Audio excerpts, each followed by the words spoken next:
Hello friends, कैसे हैं आप सभी लोग। उम्मीद है आप सब बहुत अच्छे से होंगे। मेरा नाम है सतीश कुमार और आप हैं आपके अपने चैनल कर प्रयास में। तो चलिए दोस्तों, शुरू करते हैं रिसर्च एप्टीट्यूड, जो कि यूजीसी नेट के पेपर 1 का सब्जेक्ट है। तो जो भी नोट्स है, इस नोट्स को रीड करते हुए इसके मीनिंग को हम लोग समझेंगे। तो चलिए शुरू करते हैं। तो सबसे पहला है meaning of research. So first we should start from the word research. This word is made up by adding re as a prefix to the word search. Search is to make known of an existent knowing thing. तो क्या है कि सबसे पहले हम लोग जो है रिसर्च वर्ड का मतलब क्या है इसको जान लें। तो रिसर्च वर्ड जो है वो बना हुआ है दो वर्ड से। पहला जो है वो आर ई री, और दूसरा जो वर्ड है वो है S E A R C H, search. यानी री प्लस सर्च, ये बनाया अपना रिसर्च। तो सर्च का मतलब क्या होता है? Search is to take known, is to make known of an existent unknown thing. मतलब ये कि कोई एक चीज है जो एग्जिस्ट कर रहा है बट अभी किसी को पता नहीं है ना, और उसको बताना या उसके बारे में बताना, वो कहलाता है सर्च। जैसे कि मान लो कि बहुत सारे इमेजेस हैं जो गूगल में है ना, बट किसी को पता नहीं है मानो। तो हमने सर्च किया और हमें पता चला कि अच्छा ये सारी चीज़ें हैं। अब हमने 4 5 6 लोगों को घर में बता दिया कि देखो ये फ़ोटो सब है, तो वो हमारा सर्च कहलाया। उसी तरह से कुछ एक मान लो कि आप एक प्लांट है और उस प्लांट का अपना एक प्रॉपर्टी है। मान लो वो प्लांट का जो लीफ है, उस लीफ में एंटी डायबिटिक प्रॉपर्टी है, यानी वो शुगर के लेवल को कम कर देता है। लेकिन लोगों को नहीं पता है अभी, ठीक है। तो उसे वो उसमें है ना, बट लोगों को पता नहीं है। तो उसको प्रैक्टिकली प्रूफ करके दिखलाना, बताना कि देखो ये जो है इस प्लांट का ये जो लीफ है वो इसके पास एंटी डायबिटिक प्रॉपर्टी है, हाइपोग्लाइसेमिक प्रॉपर्टी है। ठीक है, तो ये क्या कहलाया? Search. Therefore research means to elicit some fact out of a known thing. और इसीलिए रिसर्च का मतलब क्या हुआ कि search of searched, it means to elicit some facts out of a known thing. जो चीज़ें पता हैं, है ना, उन्हीं चीज़ों में जो फैक्ट है उसको निकालना, उसको सामने प्रोड्यूस करना, वो हमारा क्या कहलाता है? रिसर्च। तो research is an essential as well as a powerful tool leading towards progress. Research क्या है? काफ़ी एसेंशियल है और काफ़ी पावरफुल टूल है जो कि प्रोग्रेस की तरफ हमें ले जाता है। अगर रिसर्च नहीं किया जाए तो पता ही कैसे चलेगा कि किस चीज़ का क्या प्रॉपर्टी है, किससे मिलाने से क्या बनता है, ठीक है ना। तो जिस कंट्री में रिसर्च को प्रमोट नहीं किया जाता है उस कंट्री का प्रोग्रेस नहीं हो सकता। लेकिन जिस कंट्री में रिसर्च को बहुत ज़्यादा प्रमोट किया जाता है उस कंट्री का ग्रोथ, उस कंट्री का प्रोग्रेस काफ़ी ज़्यादा होता है। The curious nature of man prompts him to uncover the mysteries of nature। Human being का एक नेचर है, वो नेचर क्या है? बहुत ही क्यूरियस नेचर है, मतलब हर चीज़ को जानने का कोशिश। ये क्यों है, ये किस लिए है, ये यहाँ पर क्यों है, ये ऐसा क्यों है, ये वैसा क्यों है ना, ये कब से है, ठीक है, ये ऐसे ही क्यों होता है, ये वैसे क्यों नहीं होता। तो ये जो ह्यूमन बीइंग का जो एक नेचर है, काफ़ी अच्छा नेचर है ये, है ना। तो इसी कारण से नेचर में जो भी मिस्ट्रीज हैं उसको अनकवर करने में हेल्प होता है। He tried his best to make those mysteries in to notice. तो इसी नेचर के कारण जो ह्यूमन बीइंग है वो अपना बहुत अच्छा करता है ताकि जो भी छुपे हुए चीज है नेचर में उसको नोटिस में लाया जा सके। ही establishes some truth of these mysteries by applying his cause and effect method। तो कुछ ऐसे चीजों को एस्टैब्लिश किया जाता है इन मिस्ट्रीज में, है ना, किन चीज़ों को? His cause and effect method, इस चीज से क्या हो जाएगा, अगर ऐसा कर देंगे तो क्या हो जाएगा, मतलब ए में बी को मिला देंगे तो नया क्या बन जाएगा, ठीक है, like that. This is the way of research, और यही तरीका है रिसर्च का। मान लो किसी ने कुछ खोजा, मान लो एक पर्सन है, उसने कुछ चीजें खोजी, है ना, और एक पर्सन है जिसने कुछ चीजें खोजी, है ना। अब तीसरा व्यक्ति क्या करेगा, वो देखेगा कि इसके खोज को और इसके खोज को हम लोग मिला सकते हैं क्या, और इसके बाद वो क्या करेगा कि इन दोनों चीज़ों को वो मिला देगा। जैसे ए है और बी है, ए ने खोजा ये, बी ने खोजा ये, सी देखेगा बोलेगा कि भाई ए ने खोजा था ये और बी ने खोजा था ये, इन दोनों को मिला दिए, लो एक नया डिजाइन बन गया, मतलब नया कुछ बन गया, है ना। डी कहेगा कि ए ने खोजा था ये और बी ने खोजा था ये, ठीक है, तो लो भाई एक कुछ नया बन गया, कुछ नहीं, इसी को अगर इस तरह घुमा दो तो यही चीज आ जाएगा, ठीक है। तो ले दे के क्या होता है, उसी का परम्यूटेशन कॉम्बिनेशन भी किया जा सकता है, जैसे यही जो है वो रिसर्च, राइट। अब आगे आते हैं, the arrival of modern era has brought some superior developments in all aspect of human life, consequently the methods and meaning of research has also taken a different shape than it was before। पहले के समय में जिस तरह से research को देखा जाता था उससे कहीं अधिक तरीके से या दृष्टिकोण से अब जो है रिसर्च को देखा जाता है, एक अलग ही शेप उसका हो चुका है।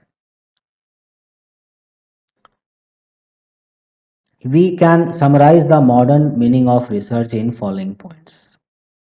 तो मॉडर्न मीनिंग क्या है रिसर्च का?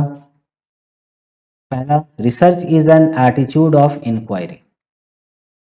किसी भी चीज का इंक्वायरी अगर अपन कर रहे हैं, उसका अपने पास अगर इंक्वायरी करने का एटीट्यूड है, जैसे मान लो कि एक बच्चा है या कोई भी एक स्टूडेंट है, सपोज मान, उसने ये चीज को देखा, मान लो ऐसा कुछ लगा हुआ पड़ा हुआ उसने देखा, जस्ट एग्जांपल ले रहे हैं, और वो देख के चला गया। तो दिस बॉय और this person has no attitude of inquiry, लेकिन वहीं पर एक दूसरा कोई पर्सन आता है और वो इसे देखता है, तो बोला कि ये तो सांप की तरह दिख रहा है, क्या ये सांप है क्या? अरे नहीं नहीं, पास जाएंगे काट लेगा। पर अगर ये सांप होता तो ये हिलता डुलता है, इसका मतलब ये लगता है मर चुका है। पर अगर ये मर गया होता तो अ, लगता है मरा भी है तो तुरंत मरा है। अच्छा नहीं नहीं, अच्छा ठीक है, चलो जाके देखते हैं। ये जाएगा देखेगा, बोलेगा अरे ना तो ये सांप है ना तो ये रस्सी है ना, ये रबर बैंड है, ऐसा ऐसा ऐसा ऐसा, जो भी जैसा भी, ठीक है। तो इंक्वायरी करने का जो एटीट्यूड है, ये मॉडर्न मीनिंग में आता है। रिसर्च क्या है, तो research is an attitude of inquiry, क्योंकि बिना इंक्वायरी किए आप रिसर्च को प्रोसीड ही नहीं कर सकते। जब तक आपके दिमाग में प्रश्न नहीं आएगा, क्वेश्चन नहीं आएगा, इंक्वायरी आप नहीं करेंगे किसी चीज़ का, तब तक रिसर्च पूरा नहीं हो सकता। पूरा तो छोड़िए, आप रिसर्च में कदम भी नहीं रख सकते। An attempt to elicit fact, fact को एलिसिट करना, कलेक्ट करना, उसको निकालना, जमा करना, या फैक्ट, कोई भी अगर दिमाग में इंक्वायरी आया है तो उससे रिलेटेड फैक्ट जमा करते जाना, इसका जो अटेम्प्ट है वो भी रिसर्च के अंतर्गत आता है ना। सिर्फ दिमाग में इंक्वायरी कर लेने से कुछ नहीं। जैसे पहले के ज़माने में लोग ये मानते थे कि सूर्य जो है वो धरती के चारों तरफ घूमता है, suppose this is earth and this is sun, है ना। तो लोग ये मानते थे कि सन जो है वो अर्थ के चारों तरफ घूमता है। किसी के दिमाग में आया ये कुछ बात, है ना, उसने कहा कि भाई सन अर्थ के चारों तरफ नहीं घूमता, बल्कि अर्थ जो है वो सन के चारों तरफ घूमती है। तो सिर्फ इस चीज में एक क्वेश्चन अराइज करना कि क्या अर्थ सन की तरफ घूमती है चारों तरफ, या सन जो है वो अर्थ के चारों तरफ घूमता है, यही तक काफी नहीं है। इसके फैक्ट्स को भी जमा करना जरूरी है। बिना फैक्ट का बात नहीं किया जा सकता। ठीक है। तीसरी बात जो होती है वो a systematic and scholarly application of the scientific method. जो भी साइंटिफिक मेथड है उसका सिस्टमैटिक और स्कॉलरली एप्लीकेशन, तरीके से अप्लाई करना सारे साइंटिफिक मेथड का, ये रिसर्च के अंदर में आता है। और चौथा जो बात है वो essentially state of mind, state of mind, a friendly welcoming attitude towards change. यानी कि अगर कुछ चेंज हो रहा है तो उसके तरफ एक दोस्ताना यानी फ्रेंडली माइंड होना चाहिए, है ना। वेलकमिंग एटीट्यूड होना चाहिए कि भाई अगर कुछ चेंज हो रहा है तो उसको वेलकम करो, एक्सेप्ट करो उस नए चीज को। और मान के चले थे कि सूर्य जो है वो पृथ्वी के चारों तरफ घूमता है, ऐसा मानते थे। लेकिन जब फैक्ट एलिसिट करना शुरू किए, जमा करना शुरू किए, इकट्ठा करना शुरू किए, बहुत सारे क्वेश्चन अराइज किए, काफी इंक्वायरी करना शुरू किया गया, तब पता चला कि नहीं नहीं नहीं, सन जो है वो अर्थ के चारों तरफ नहीं घूमता, बल्कि अर्थ जो है यानी पृथ्वी जो है वो सूर्य की परिक्रमा करती है। राइट। तो बिल्कुल नया चीज था, है ना। कई लोगों का दिमाग घूम गया होगा कि भाई हमने तो बचपन से यही पढ़ा, यही जाना, यही सीखा, और वही सीख करके आज हम बूढ़े हो गए। लो, दुनिया बदल गया। पहले हम तो यही पढ़ते आए आज तक कि सूर्य घूमते हैं चारों तरफ पृथ्वी के। अब भाई नया रिसर्च कह दिया, लोगों ने खोज लिया कि सूर्य नहीं बल्कि पृथ्वी घूमती है सूर्य के चारों तरफ। ठीक है। तो उसको वेलकम करना का जो एटीट्यूड है वो भी होना चाहिए, फ्रेंडली एटीट्यूड होना चाहिए। तो इस तरह का स्टेट ऑफ माइंड भी होना चाहिए। तो चार चीज़ें हैं रिसर्च में। सबसे पहला इंक्वायरी करने का जो एटीट्यूड है वो। दूसरा अटेम्प्ट ऑफ एलिसिट फैक्ट्स, जितने भी फैक्ट्स हैं उसको एलिसिट करने का। तीसरा जो है वो अप्लाई करना साइंटिफिक मेथड को काफ़ी तरीके से, अच्छे से, सिस्टमैटिक वे में अप्लाई करना। और चौथा जो इम्पॉर्टेंट है वो क्या है, अपना स्टेट ऑफ माइंड फ्रेंडली रखना और जो भी नए चीज़ें हैं उसको वेलकम करना, है ना। अब आते हैं कैरेक्टरिस्टिक ऑफ रिसर्च। रिसर्च का क्या क्या कैरेक्टरिस्टिक फीचर है, इसके क्या डिफरेंट कैरेक्टरिस्टिक्स हैं। तो सबसे पहला है it is a scientific investigation. So this is very important. ऐसा वैसा नहीं है, रिसर्च जो है वो साइंटिफिक इन्वेस्टिगेशन है। इन्वेस्टिगेशन मतलब खोज, वैज्ञानिक खोज है ये, काफ़ी साइंटिफिक वे में। Research is research, it means to search again, फिर से खोज लो, फिर से खोजो। It it cannot patient study and scientific investigation. मतलब पेशेंस होना चाहिए स्टडी में, और साइंटिफिक इन्वेस्टिगेशन को ये कनेक्ट करता है, या मान के चलो कि उन जिन चीज़ों को जोड़ता है। पहली बात। दूसरी बात क्या है, it develops concept and theories. बहुत सारे कॉन्सेप्ट को और थ्योरी को ये डेवलप करता है। ठीक है। कोई भी जब नई चीज़ें आती है तो फिर उसमें थ्योरी आनी शुरू हो जाती है। जैसे पहले के लोग मानते थे कि सूर्य से जो किरणें आती हैं, सपोज दिस इज सन, और सूर्य से जो किरणें आती हैं, है ना, हम लोग इसको सोलर कुकर वगैरह के रूप में तो यूटिलाइज कर सकते हैं, लेकिन और ज़्यादा कुछ इससे हम लोग नहीं कर सकते। साइंटिस्ट आए, एल्बर्ट आइंस्टीन, और उन्होंने फोटो इलेक्ट्रिक इफेक्ट प्रोवाइड किया। ठीक है। तो जब फोटो इलेक्ट्रिक इफेक्ट पिक्चर में आया, है ना, photo electric effect, no doubt वो अकेले नहीं थे, और भी लोग थे। ठीक है। तो फोटो इलेक्ट्रिक इफेक्ट के बारे में जब उन्होंने बताया और एक नया टर्म फोटोन को उन्होंने इंट्रोड्यूस किया, ठीक है, photon is the packet of energy उन्होंने बताया, तो सबको बहुत नया लग रहा था, अचंभा लग रहा था, बिल्कुल नई चीज हो रही थी। लेकिन बात यही है कि जब कभी भी रिसर्च होता है तो नए कॉन्सेप्ट डेवलप होते हैं और नई थ्योरी भी पिक्चर में आती है। सो थ्योरी ऑफ, जैसे फोटो इलेक्ट्रिक इफेक्ट का जो अपना एक थ्योरी है ना, या रिलेटिविटी जो होता है, थ्योरी ऑफ रिलेटिविटी है, बहुत सारी चीजें, ठीक। One reason for conducting research is to develop and evaluate concepts and the theories. एक कारण है कि हम रिसर्च को कंडक्ट क्यों करें, है ना, ताकि हम लोग डेवलप कर सकें, इवेलुएट कर सकें कॉन्सेप्ट को और थ्योरी को। अब एक चीज यहाँ पर मैं एग्जाम्पल के रूप में ये भी रखना चाहूंगा कि एक समय था, है ना, जब कहा जाता था कि एटम जो है इसे हम लोग फर्दर डिवाइड नहीं कर सकते, ठीक है। एटम को हम लोग फर्दर डिवाइड नहीं कर सकते। Atom is the smallest unit of particle. किसी भी पार्टिकल का, चाहे वो एलिमेंट जो है, एलिमेंट का जो स्मॉलेस्ट पार्टिकल है वो एटम है। तो लोग यही मानते हुए चल रहे थे। लेकिन हुआ ये कि रिसर्च हुआ। रिसर्च क्यों किए? ताकि डेवलप कर सकें, इवैल्यूएट कर सके, कॉन्सेप्ट डेवलप कर सके, कॉन्सेप्ट को, थ्योरी को इवैल्यूएट कर सके, कॉन्सेप्ट को और थ्योरी को। और इसलिए कुछ रिसर्च होते गए, लोग इस पर स्टडी करते गए, तो पता चला कि नहीं, ऐसा नहीं है, एटम को फर्दर हम लोग डिवाइड कर सकते हैं और सब एटॉमिक पार्टिकल में हम लोग इसको डिवाइड कर सकते हैं, और वो है इलेक्ट्रॉन, प्रोटॉन और न्यूट्रॉन। तो ऐसा नहीं हुआ कि इलेक्ट्रॉन, प्रोटॉन, न्यूट्रॉन का एक ही दिन में खोज हो गया, बरसों लगे, है ना।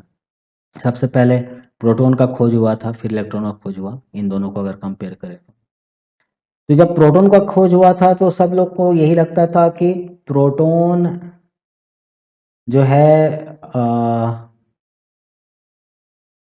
प्रोटॉन के कारण इलेक्ट्रिसिटी है ना, यानी प्रोटॉन जो है वो मूव करता है, वो कंडक्ट करता है। धीरे धीरे एक्सपेरिमेंट हुआ, तब पता चला कि नहीं, ऐसा नहीं है, प्रोटॉन मूव नहीं करता बल्कि इलेक्ट्रॉन मूव करता है। तो इलेक्ट्रॉन को भी लोग पार्टिकल के रूप में देखते थे। तब बात आई कि अगर ये पार्टिकल होता, मतलब एक छोटा सा बॉल होता, गेंद होता, particle, spherical particle, right.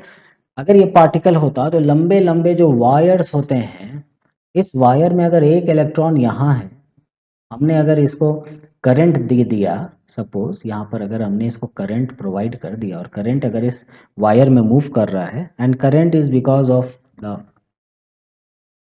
Electron, right. तो अगर ये पार्टिकल है तो इस एक छोटे से बॉल को यहाँ से यहाँ से यहाँ से यहाँ से यहाँ तक आने में थोड़ा सा समय लग जाएगा। लेकिन क्यों ऐसा होता है कि यहाँ जस्ट स्विच ऑन किए और यहाँ जो बल्ब लगा हुआ है ना, वो तुरंत ग्लो कर गया, फ्रैक्शन ऑफ सेकेंड नहीं लगा। इसका मतलब ये पार्टिकल नहीं हो सकता, क्वेश्चन मार्क। तब जाकर के दिमाग में आया कि इसका मतलब है कि ये पार्टिकल नहीं हो सकता, कहानी कुछ और है, ठीक है। तो ये जो आया, क्या इन ह्यूमन का, ये जो यहाँ पर लिखा है ना कि ह्यूमन का एक टेंडेंसी है, ह्यूमन का एक नेचर है, क्यूरियस नेचर, है ना, to uncover the mysteries of nature. तो उसी नेचर के तहत यहाँ पर हुआ कि भाई ये जो है ऐसे कैसे, है ना, मतलब पार्टिकल होता तो ये तुरंत का तुरंत ये मूव करके यहाँ तो नहीं आ सकता था, क्योंकि और भी पार्टिकल थे, तो उससे टकराता टकराता तो यहाँ आते आते तो बहुत समय लग जाता। इसका मतलब कहानी कुछ और है। तब जाकर के धीरे धीरे धीरे धीरे इस पर बहुत सारे रिसर्च हुए, इस पे वर्क हुए, इस पे एक्सपेरिमेंट कंडक्ट किए गए, तो पता चला कि नहीं, इलेक्ट्रॉन पार्टिकल के रूप में भी है, साथ ही साथ इलेक्ट्रॉन एक तरह का वेव नेचर भी इसके पास है। तब आया dual nature of electron. Electron has a dual nature, particle nature as well as wave nature, ठीक है।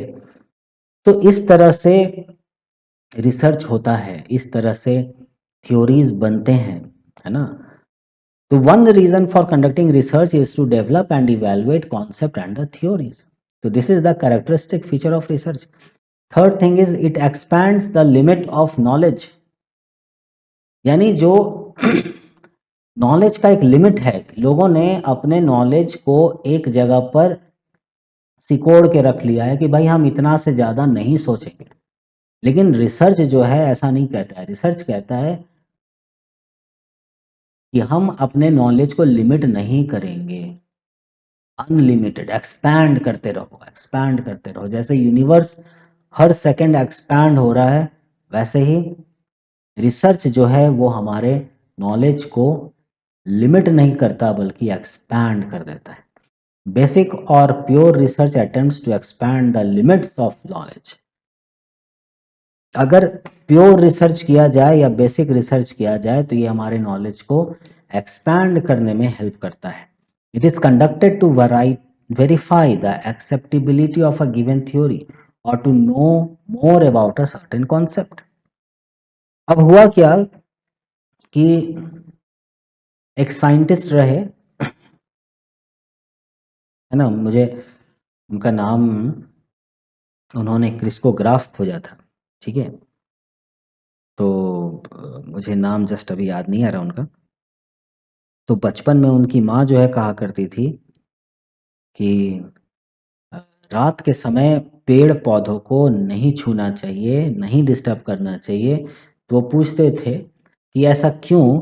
तो उनकी माँ कहती थी कि बेटा जैसे हम लोग रात को सोते हैं वैसे जो प्लांट्स होते हैं, पेड़ पौधे होते हैं, वो भी सोते हैं, उनको डिस्टर्ब नहीं करना चाहिए। सुबह से लेकर के शाम तक वो लोग बहुत मेहनत करते हैं, हम लोगों से कहीं ज़्यादा मेहनत करते हैं। वो उनकी माँ ने फोटोसिंथेसिस जैसे वर्ड नहीं कहे, पर वो अपनी भाषा में, है ना, कि वो बहुत मेहनत करते हैं और फिर उन्हें काफ़ी नींद आती है। और जब कोई उसे हिला डुला देता है, डिस्टर्ब कर देता है ना, तो उन्हें अच्छा नहीं लगता।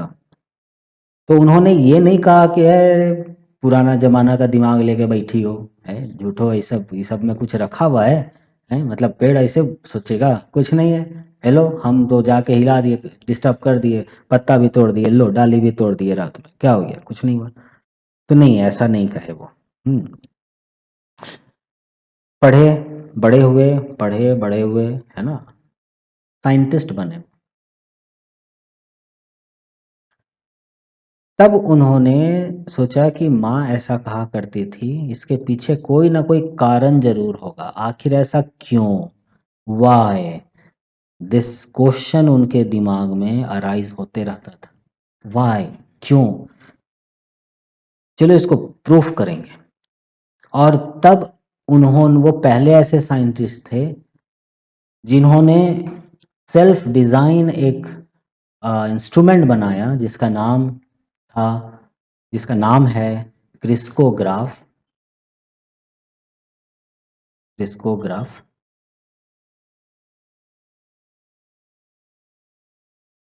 और इसको यूज करके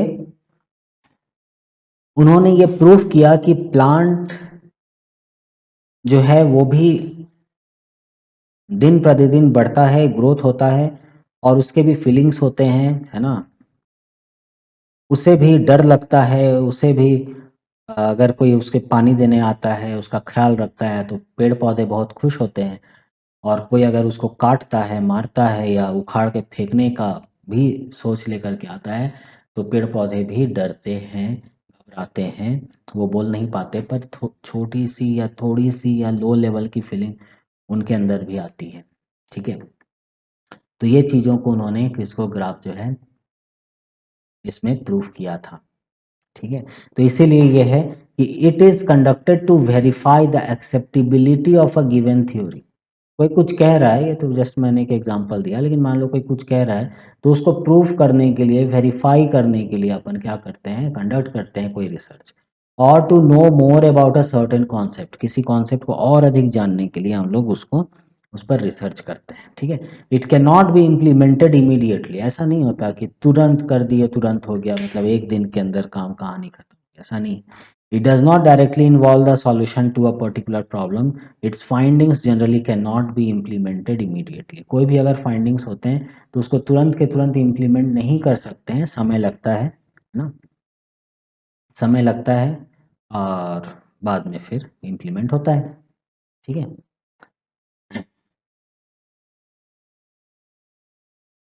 नेक्स्ट कैरेक्टरिस्टिक फीचर क्या है रिसर्च का? It is essential tool for good decision making. अगर एक अच्छा डिसीजन लेना है तो रिसर्च करना बहुत ज़रूरी है। रिसर्च ना सिर्फ साइंस के फील्ड में होते हैं, कई सारे बिजनेसमैन जो होते हैं वो भी, कोई अगर कंपनी लॉन्च करना हो, कोई कंपनी ऑलरेडी इस्टेब्लिश है, उसको एक नया प्रोडक्ट लॉन्च करना हो, तो भी वो क्या करते हैं, इस पर एक रिसर्च कंडक्ट करते हैं ताकि वो उस प्रोडक्ट पर, है ना, एक अच्छा डिसीजन वो ले सके। और अच्छा डिसीजन ले पाएँ तब उन्हें पता चलेगा कि हाँ बनाना है या नहीं बनाना है। अगर बनाना है तो किस तरह से बनाना है, कितना बनाना है, कैसे बनाना है, पब्लिक का डिमांड क्या है ना? तो वहाँ भी वो रिसर्च काम आता है। The task of educational research is to make the information used in decision making more accurate. Educational research जो भी है उसके जो इंफॉर्मेशन है उसको यूज़ किया जाता है डिसीजन मेकिंग के लिए, है ना, डिसीजन लेने के लिए। Educational research is a managerial tool that provides information essential for good decision making. एक अच्छे गुड डिसीजन मेकिंग के लिए काफ़ी ज़रूरी है कि हम लोग एजुकेशनल रिसर्च जो है उसको यूज़ करें। Research in teaching, training, organizing, or management area of an institution is within the scope of training research. यानी ट्रेनिंग रिसर्च की अगर हम लोग बात करें तो ट्रेनिंग रिसर्च के अंदर क्या क्या आता है? तो रिसर्च इन टीचिंग, हम लोग बोलते हैं ना कि आपने सुना होगा कि क्लास ओवर होने के बाद बच्चों से कुछ फॉर्म भराए जाते हैं कि आपको इस टीचर का क्लास कैसा लगा, है ना, काफ़ी अच्छा लगा, आप क्या रैंक देंगे, कितना रैंक देंगे, है ना। तो ये एक रिसर्च का पार्ट है ना। तो research in teaching, training, organising और management area of an institution, किसी भी इंस्टीट्यूशन के मैनेजमेंट के एरिया में, है ना, मैनेजमेंट हमारा कैसा चल रहा है, कितना चल रहा है, अच्छा हो रहा है, नहीं हो रहा है, ठीक है, ये सारे चीज़ में ये जो भी है ये सारा हमारा ट्रेनिंग रिसर्च के अंदर में आता है। अब क्या है, educational research reduces the risk of making wrong decision. ये बहुत बड़ी बात है और बहुत इंपॉर्टेंट बात है, ठीक है। अगर एजुकेशनल रिसर्च नहीं होगा तो एक अच्छा डिसीजन नहीं आएगा, और अगर अच्छा डिसीजन नहीं होगा, रॉन्ग डिसीजन हो जाएगा तो बहुत अधिक नुकसान है। ना सिर्फ पैसे का नुकसान है ना, बल्कि समय का भी नुकसान है, मैन पावर का भी नुकसान है, बहुत सारी चीज़ों का नुकसान है ना। So educational research is very very essential. It is an aid to management judgment, not a substitute for it. It is an aid to management judgment. ऐसा नहीं कि ये इसका सब्स्टिट्यूट है, इसके जगह पे ये कर लो, ऐसा नहीं, बल्कि ये एड है मतलब इसको यूज़ करना ही चाहिए। अगर आप इसको प्रमोट मतलब और अच्छा करना चाहते हैं, इसको काफ़ी अच्छे लेवल में करना चाहते हैं, कहीं मिस्टेक ना हो, है ना, तो मैनेजमेंट के टर्म पे या जजमेंट कोई भी कर रहे हैं उस टर्म पे मैनेजमेंट जजमेंट अगर है ना, तो वहाँ पर बिना रिसर्च किए, बिना खोज किए, बिना कई चीज़ों का डिटेल जाने समझे कोई भी जजमेंट मत दीजिए। हो सकता है आपके जजमेंट के कारण कईयों को कई सारे नुकसान हो जाएंगे, है ना। तो ये सारा कुछ क्या है, कैरेक्टरिस्टिक फीचर है किसका, रिसर्च का। अब नेक्स्ट आते हैं AIIMS and objective of research. बात क्या है कि ये एक नोट्स है ना, तो नोट्स में हर एक टॉपिक को डील किया गया है और टॉपिक के जो भी इम्पोर्टेंट पॉइंट्स है वो यहाँ पर रखे गए। तो कम समय में पूरे के पूरे चीज़ों को अगर समझना है, इसलिए हम लोग नोट्स पर ही रिफर करते हुए आगे चल रहे हैं, और ये काफ़ी अच्छा नोट्स है ना। तो उम्मीद है आप लोगों को ये पसंद आएगा। तो नेक्स्ट है aims and objectives of research. To discover answers to questions through the application of scientific procedure. Its main aim is to find out the truth which is hidden and which has not been discovered as yet. कोई भी question हुआ कि मानो ऐसा क्यों, जैसे आप सबने ये देखा होगा कि सूर्य उदय जब होता है या सूर्य का अस्त जब होता है, यानी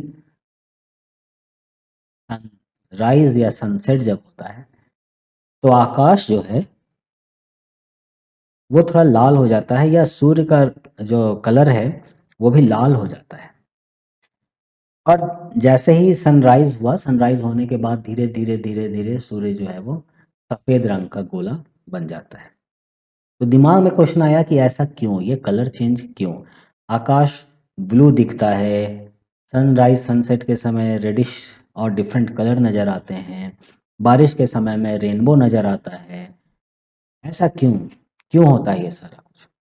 तो किसी भी चीज़ को डिस्कवर करने के लिए या किसी क्वेश्चन के आंसर को करने के लिए, to question through application of scientific procedure, its main aim is to find out the truth which is hidden. तो जब इस चीज को आंसर करेंगे, है ना, कि आखिर बारिश के समय में इंद्रधनुष क्यों नजर आता है, रेनबो क्यों दिखता है, ठीक है, तो इसका जब आंसर करेंगे, इसके डिटेल्स को जब जानेंगे, साइंटिफिक प्रोसीजर से इसके क्वेश्चंस को सॉल्व करने की कोशिश करेंगे, तो कई सारे एक्सपेरिमेंट्स करेंगे, है ना, और तब क्या होगा कि इसके पीछे जो छुपा हुआ सत्य है, यानी truth which is hidden behind this thing, जो छुपा हुआ सच है वो क्या होगा, उजागर बाहर आएगा, जो अब तक डिस्कवर नहीं हुआ था। क्योंकि अगर डिस्कवर हो गया रहता तो लोगों को पता होता, है ना, लेकिन डिस्कवर नहीं हुआ था, लोगों को पता नहीं था, लोग नहीं जानते थे। बट अब अगर उस पर वर्क हुआ, उस पर रिसर्च हुआ, तो जो भी हिडन ट्रूथ था वो सामने आया आता है। तो what is the aim and objective of research, क्यों हम लोग रिसर्च कर रहे हैं, उसका एम क्या है, ऑब्जेक्टिव क्या है। तो पहला एम या पहला ऑब्जेक्टिव जो है वो तो यही हो गया, to find out the truth which is hidden and which has not been discovered as yet, जो अब तक डिस्कवर नहीं हुआ है उसको जानना, उसको समझना, और जो भी ट्रुथ जो कि छुपा हुआ है उसको जानना, उसको समझना। दो each research study has its own specific purpose, हर रिसर्च स्टडी का अपना एक स्पेसिफिक पर्पस होता है। We may think of research objective as following into a number of following broad groupings. तो क्योंकि हर एक स्टडी का, हर एक रिसर्च का या हर एक रिसर्च स्टडी का अपना एक स्पेसिफिक पर्पस होता है, इसीलिए सिर्फ एक बात कह देने से इसका एम या ऑब्जेक्टिव पूरा नहीं होता। तो इस चार कैटेगरी के अंदर जो रिसर्च का एम है, जो रिसर्च का ऑब्जेक्टिव है, वो किसी भी रिसर्च स्टडी का वो पूरा होता है। क्या, तो सबसे पहला जो है वो क्या, तो to gain familiarity with a phenomenon और to achieve new insights into it, this is exploratory और फॉर्मुलेटिव रिसर्च स्टडी। तो एक्सप्लोरेटरी या फॉर्मुलेटिव रिसर्च स्टडी क्या है, कि किसी भी चीज को एक्सप्लोर करना, उसके बारे में और कुछ जानना, और जाने ये क्यों हो रहा है, किस लिए हो रहा है, इसके और डिप्थ में गए। जैसे भी हम लोग एटम का बात कर रहे थे, तो मान लो किसी ने कह दिया कि भाई एटम जो है वो स्मॉलेस्ट है, इससे छोटा कुछ नहीं हो सकता, तो सब मान गए, बोले अरे वाह वाह वाह वाह वाह वाह, आपने तो एकदम सत्य बात कह दिया, एटम एकदम छोटा है ना, दिस इज एटम, एटम सबसे छोटा होता है, अब इससे छोटा कुछ भी नहीं होता, है ना, सबने मान लिया, सबने स्वीकार कर लिया। अगर सब मान लेते, सब स्वीकार कर लेते, तो कहानी तो यहीं पूरी हो जाती ना, आप सोच के देखो, कहानी यहीं पूरी हो जाती, है ना, कह दिया कि भाई एटम जो है अनडिविजिबल है, डाल्टन ने कहा था। डाल्टन साहब आए, बहुत सारे वर्क किए, उन्होंने कहा कि किसी भी एलिमेंट का जो स्मॉलेस्ट पार्टिकल है, जिसको हम लोग फर्दर नहीं तोड़ सकते, वो हमारा एटम कहलाता है। हम इसको नहीं तोड़ सकते फर्दर। सबने कहा वाह डाल्टन साहब, वाह वाह डाल्टन साहब, वाह, आपने तो एकदम मतलब लास्ट वर्ड आपने कह दिया, इसके बाद तो कुछ हो ही नहीं सकता। चलो सही है, सही। तो अगर सब लोग इसी को सही मान लेते तो क्या अभी इलेक्ट्रॉन, प्रोटॉन, न्यूट्रॉन का खोज हो पाता? नहीं हो पाता। लेकिन कोई था या कोई थे जिन्होंने कहा कि एटम को नहीं तोड़ सकते। अरे कैसे नहीं तोड़ सकते? अगर एटम ही सबसे छोटा है तो ये हम कैसे मान लें? यही सबसे छोटा है, इससे भी छोटा क्यों नहीं होगा? तब ये जो क्वेश्चन आया, अराइज हुआ, लोग वहां रुके नहीं, है ना? तो यही हुआ एक्सप्लोरेटरी, और ज्यादा डीप में जाओ, और ज्यादा डीप। अब सोचो तो इलेक्ट्रॉन, प्रोटॉन, न्यूट्रॉन जो खोज हो गया, कितने लो लेवल पर हुआ है। लो लेवल मतलब कितने सूक्ष्म लेवल पर ये चीजें हुई हैं, है ना? इलेक्ट्रॉन कहाँ कितने एंगस्ट्रॉम में होता है, प्रोटॉन, न्यूट्रॉन, ये सब का साइज कितने एंगस्ट्रॉम 10⁻⁻15 में जाता है। अब इसके बाद भी रुकना नहीं हुआ, है ना? तब न्यूट्रिनो का खोज हुआ, देन गॉड पार्टिकल का खोज हुआ, है ना? गॉड पार्टिकल भी कुछ आए, तो वो भी तो इसी के अंदर आए, ठीक है? तो ये एक्सप्लोरेटरी वर्क कहलाता है और फॉर्मुलेटिव रिसर्च स्टडी कहलाता है। दूसरा जो आया वो क्या? To portray accurately the characteristics of a particular individual, situation or a group, ये डिस्क्रिप्टिव रिसर्च स्टडी कहलाता है। मतलब कोई भी एक इंडिविजुअल है, या कोई भी एक सिचुएशन है, या कोई भी एक ग्रुप है, तो इसके बारे में और भी बहुत कुछ जानना, सही सही जानकारी प्राप्त करना, ये भी तो एक रिसर्च है। तो ये रिसर्च जो है हमारा डिस्क्रिप्टिव रिसर्च में आता है, ठीक है? जैसे मान लो कि एक स्टूडेंट है सपोज, या मान लो कि एक पेशेंट है, चलो स्टूडेंट छोड़ते हैं, एक पेशेंट को लेते हैं। सपोज एक पेशेंट है, अब डॉक्टर के पास गया, डॉक्टर को इस पेशेंट ने कहा कि साहब हम बीमार हैं। अच्छा, तो क्या होता है? तो साहब हमें बुखार आए रहता है साहब, हमें पेट दर्द होता है साहब, है ना, हमें सर दर्द होता है, वगैरह वगैरह, इसने 4-5 चीज़ें बोल दी। तो क्या डॉक्टर उस पर वहीं रुक जाएगा? वो बोलेगा ना कि जाओ फलाना टेस्ट कराओ, ये टेस्ट कराओ, यूरिन टेस्ट कराओ, ब्लड टेस्ट कराओ, स्टूल टेस्ट कराओ, जरूरत पड़े तो, है ना? यानी वो और इस पर और इंफॉर्मेशन चाहता है कि हमको मिले, ताकि हम इसके बीमारी के तह तक पहुंच सकें। तो हो क्या रहा है? डॉक्टर भी पेशेंट पर रिसर्च ही तो कर रहा है, उसको एक्सप्लोर कर रहा है, ताकि उसकी बीमारी को और डेप्थ में जान सकें। इसलिए ताकि उसको एक यूनिक या एक टू द पॉइंट ट्रीटमेंट कर सके। ऐसा नहीं कि हवा में तीर मारते रहे, है ना? जहाँ पर प्रॉब्लम है, जिस जगह पर प्रॉब्लम है, उसी से रिलेटेड उसको हम लोग मेडिसिन दें, है ना? तो ये जो पेशेंट से पूछना कि अच्छा ये बताओ, ये बताओ, ये बताओ, है ना, उसका ऑक्यूपेशन पूछना, उसका एज पूछना, उस वो उसका एक्टिविटी पूछना, या मान लो डे टू डे लाइफ में क्या वो कर रहा है वो जानना, ठीक है? फिर ब्लड टेस्ट कराना और डिफरेंट टेस्ट कराना, तो ये सारी चीजें क्या आ गई? डिस्क्रिप्टिव रिसर्च में आ गई, ठीक है?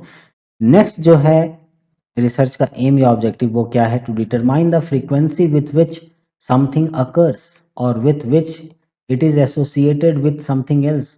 This is diagnostic research studies, ठीक है? यानी अगर कोई पेशेंट कह रहा है यहाँ पर कि साहब हमें पेट में दर्द हो रहा है,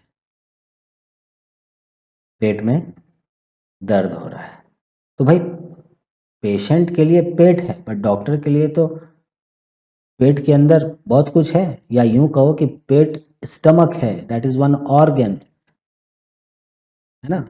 और पेशेंट जो कह रहा है कि हमको पेट में दर्द हो रहा है, एक्चुअली उसको एब्डोमेन में दर्द हो रहा है, एक पर्टिकुलर पॉइंट पर, पर्टिकुलर जगह पर। और उस पर्टिकुलर पॉइंट पर या पर्टिकुलर जगह पर अगर उसको दर्द हो रहा है, तो डॉक्टर समझेगा ना कि हाँ ये पर्टिकुलर जो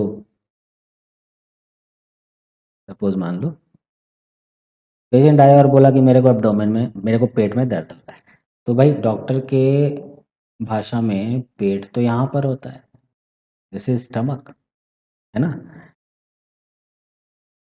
तो डॉक्टर पूछेगा ना कि कहाँ दर्द हो रहा है, बताओ इधर इधर, तो बोलेगा कि साहब हमें जो है बार बार यहीं पर दर्द होता है। तो अच्छा ऐसा दर्द है, हाँ तो इस साइड में हमें पेन फील होता है। कभी कभार ये जो है पेन इधर भी आ जाता है, बोला अच्छी बात है। तब जो है वो उसको चेक करेगा, पता चलेगा कि भाई इसको तो अपेंडिक्स है, राइट। तो to determine the frequency with which something occurs, ये पेन कब होता है, कितनी देर पर होता है, उसका सिविरिटी कितना है, किस तरह का पेन है ना, और with which it is associated, जब ये दर्द होता है तो सिर्फ यही दर्द होता है या और कहीं दर्द होता है, तो भाई यहाँ कभी कभी दर्द यहाँ भी हो जाता है, ठीक, रिफ्लेक्स। ताकि इसके डिटेल को जाना जा सके तो ये क्या कहलाया, डायग्नोस्टिक रिसर्च स्टडी कहलाया। चौथा जो एम है या चौथा जो ऑब्जेक्टिव है रिसर्च का, वो क्या, to test a hypothesis of a causal relationship between variables, यानी जो डिफरेंट वेरिएबल्स हैं V1 V2 V3 V4 suppose, तो इनके बीच में क्या रिलेशनशिप है ना। तब हम लोग इस हाइपोथेसिस मान लेते हैं कि हाँ V1 is related to V4 और V1 is not related to V2 और V1 is related to V3, जो भी। तो ये हमने हाइपोथेसिस माना और हमने एक्सपेरिमेंट कंडक्ट किए और एक पर्टिकुलर पॉइंट पर पहुंचे, तब हम बताए कि यस हमारा ये माना हुआ बिल्कुल सही है, V1 is related to V4 but V1 is not related to V2 और V1 is also related to V2, ठीक है। तो जो भी है, तो जो भी हमने हाइपोथेसिस माना है उस हाइपोथेसिस को चेक करने के लिए, टेस्ट करने के लिए भी हम लोग रिसर्च कंडक्ट करते हैं।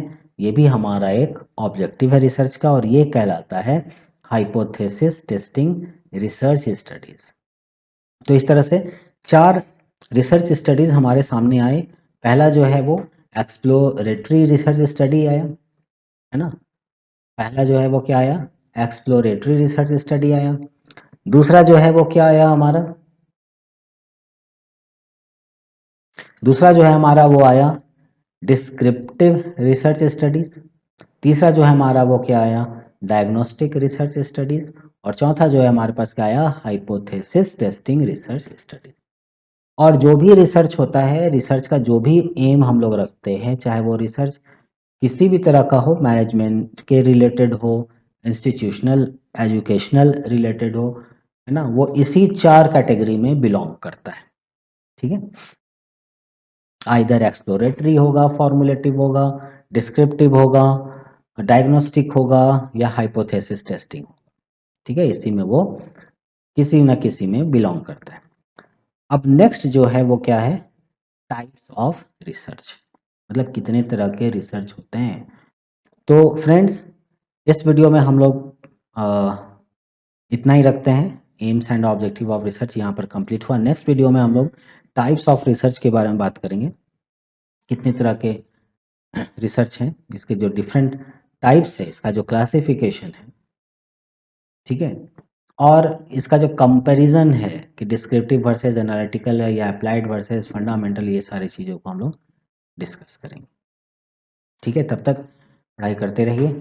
All the very best. भाग मत कर प्रयास, कर प्रयास भाग मत, भाग मत, भाग मत।